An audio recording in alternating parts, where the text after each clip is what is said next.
Sobat Komsos, bertemu lagi dengan saya, Romo Heri, dan kali ini kita bertemu dalam podcast Suara Formator. Kali ini bersama kami telah hadir seorang tokoh kawakan dalam dunia pendidikan, sudah lama berkecimpung dalam dunia formasi para calon imam. Nah, siapa beliau ini?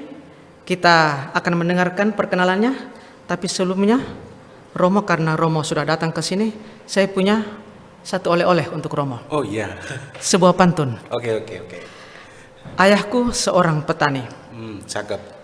punya sawah, punya ladang. Mantap. Mari belajar hari ini, kelak masa depan lebih gemilang. Masuk baik kok. Mantap. Selamat datang, Romo. Terima kasih. Oke Romo, supaya diketahui oleh sobat-sobat Komsos kita, silakan Romo, monggo diperkenalkan dirinya. Oke, sobat Komsos dimanapun Anda berada, perkenalkan saya Pastor Stefanus Mause Projo dari Keuskupan Agung Merauke. Saya saat ini bertugas di Seminari Menengah Pastor Bonus Keuskupan Agung Merauke. Aktivitas saya sehari-hari sebagai staf di seminari. Sekian. Terima kasih Romo. Jadi Romo datang jauh-jauh dari Merauke demi kami semua yang hendak belajar bersama Romo, sobat Komsos hari ini. Ya. Romo, berbicara tentang saudara-saudari kita yang meniti panggilan, mulai dari seminari menengah atau juga kemudian sampai di seminari tinggi. Kalau berbicara tentang mereka itu, kita juga ingat akan keluarga-keluarga mereka.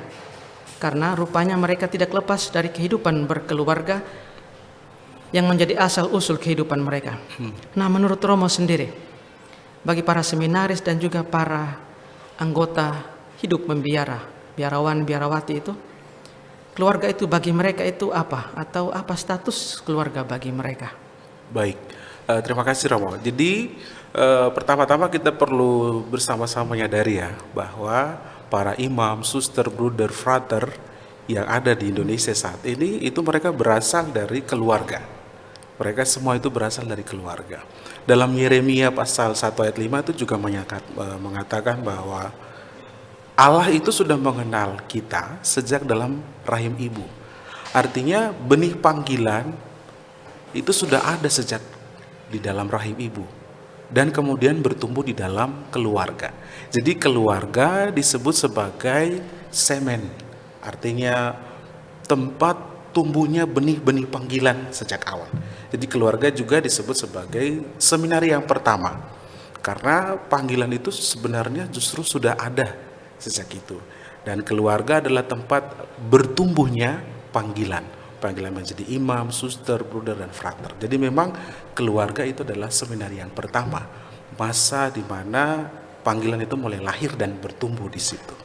Demikian. Terima kasih Romo. Dengan demikian menurut Romo, keluarga menjadi dasar bagi kehidupan ya membiara, katakanlah.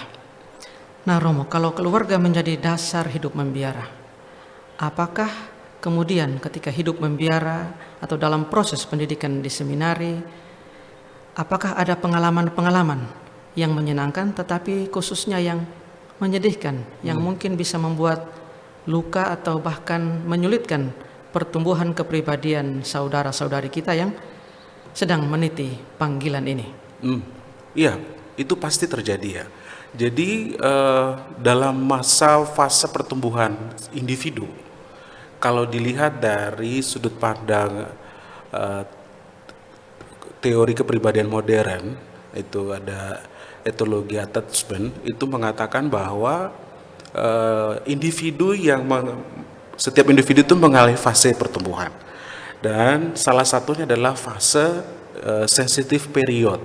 Itu terjadi pada usia 0 sampai 3 tahun. Nah, misalnya dalam pertumbuhan seorang calon imam misalnya, dalam keluarganya, kemudian pada saat dia berumur 0 sampai 3 tahun, itu dia mengalami krisis yang seharusnya dia mengalami kepercayaan secara biologis kepada orang tua, itu malah tidak terjadi.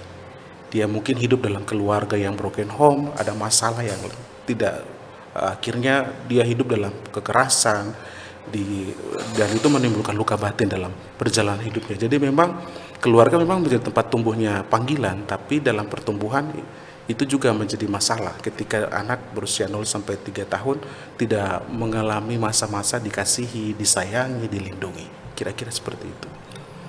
Baik Romo, kalau dengan demikian ketika ada bekasnya pada pendidikan selanjutnya, pada pengalaman hidup dan pengolahan kepribadiannya, itu berarti ada sedikit atau mungkin banyak gejala atau tanda-tanda yang mungkin Romo dan para staf atau pembina itu melihat 1-2 gejala mungkin dalam hidup mereka, calon-calon hidup membiara ini. Salah satu kasus yang pernah saya alami sendiri waktu itu, jadi ada apabila seorang calon imam pada waktu ibunya hamil dengan tentang dia, mengandung dia, kemudian ibunya itu mengalami kekerasan waktu sedang hamil, itu sangat berpengaruh terhadap janin. Dan ketika dia bertumbuh juga itu berpengaruh kuat. Dia akan menjadi anak yang takut gagal, dia tidak berani percaya diri tampil di depan umum, selalu mencari cara untuk mencari kehangatan lain.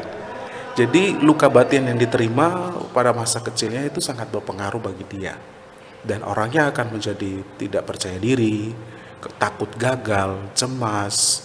Dia tidak punya satu pendirian yang kuat, komitmen yang kuat, selalu pimplang. Karena itu tadi, sewaktu dia di dalam rahim ibunya, itu ada penolakan, ada kekerasan yang dialami. Sehingga ketika dia bertumbuh, dia akan menjadi anak yang kurang percaya diri. Karena dia merasa sejak dalam rahim dia ditolak entah oleh ayahnya atau untuk keluarganya. Kira-kira seperti itu. Iya Romo, terima kasih untuk pandangan Romo demikian. Dan kalau begitu, apakah ada usaha dari staf pembina atau dari Romo untuk membantu saudara-saudari kita yang mungkin katakanlah dalam kasus-kasus seperti itu? Apa yang harus kita lakukan sebagai langkah-langkah bantuan untuk mereka ini? Ya, pada umumnya di seminari itu ada proses pendampingan bagi mereka yang punya luka batin.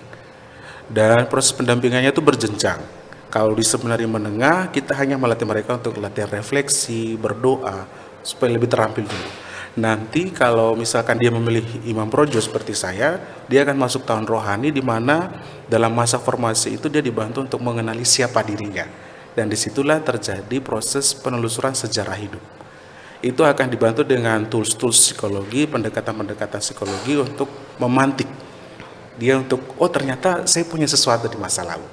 Dan ketika dia menyadari akan adanya masalah di masa lalu, itu kita dampingi dalam proses penyembuhan luka batin yang tidak bisa 1-2 hari, ada masa tertentu, tergantung dari perkembangan subjek atau calon imam yang didampingi ini untuk bagaimana berani melihat masa lalu, berdamai dengan masa lalu, dan kemudian bisa bersaksi.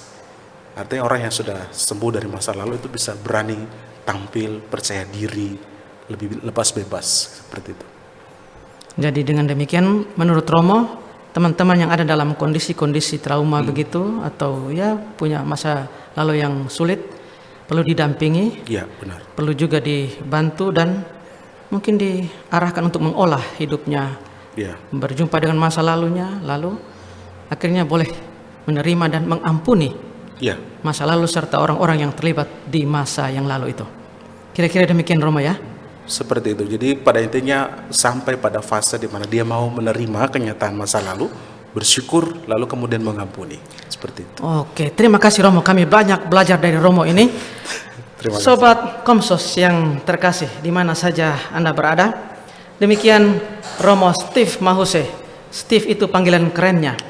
Ini dari Kuskupan Agung Merauke. Teman-teman yang berminat sampai ke ujung Indonesia, ke Kuskupan Agung Merauke, silahkan bergabung dengan Romo Projo Kuskupan Agung Merauke. Romo, terima kasih banyak untuk pembelajarannya, pencerahannya hari ini, dan untuk Romo supaya menyertai Romo sampai ke Merauke dengan gembira hati. Kembali saya hadiahkan Romo dan Sobat Komsos satu pantun lagi. Oke, pantun. Oke, ya, siap. Naik pesawat ke Pakistan. Cakep. Sampainya pasti cepat. Belajarlah dari kesalahan. kelak kebahagiaan akan didapat. Haleluya. Sobat Komsos, terima kasih untuk perhatiannya. Sampai jumpa di podcast Suara Formator selanjutnya. Bye-bye. Terima kasih.